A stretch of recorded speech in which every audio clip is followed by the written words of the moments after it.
के सिंगार तैं जादू चलाए रे मृग नैनी करके सिंगार तैं जादू चलाए रे मन भौरा करे इकरार दे दीवानी बनाए रे मन भौरा करे इकरार दे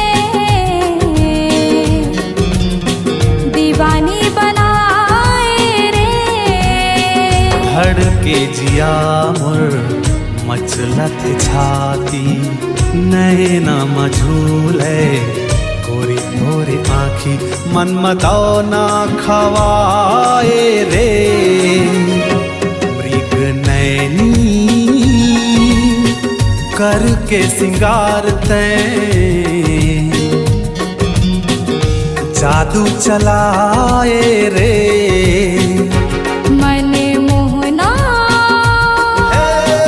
करे इकरार दे दीवानी बनाए रे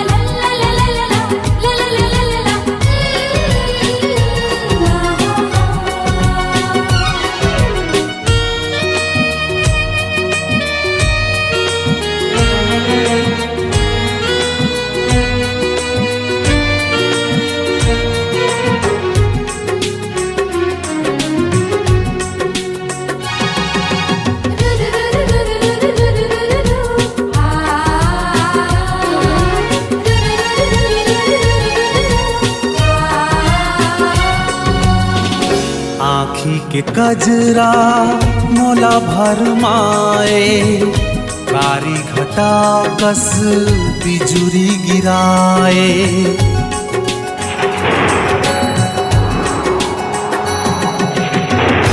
आँखी के कजरा मोला भरमाए कारी घटा कस बिजुरी गिराए राजा तोरे बोले जिला तरसाए धीरे धीरे मोला दीवानी बनाए हिंदी अचराए मोर चैन अचराए होले होले राजा मोर मन में समाए दिल धड़काए मोला तरसाए सपना माए माया बरसाए तन मन लाहिलाए रे मृग नैनी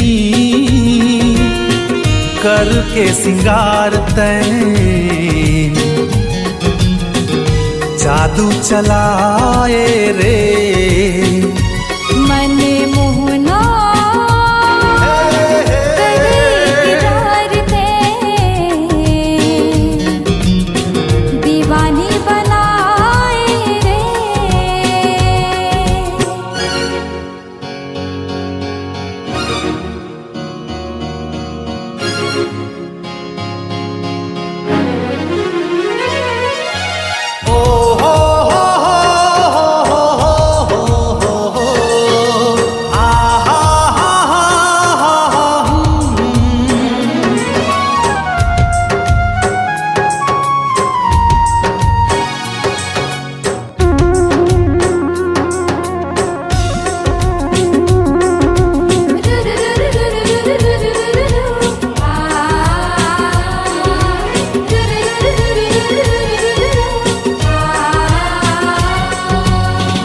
संझा पहागे रतिया पहागे देखे बिना तोला हृदय सुखागे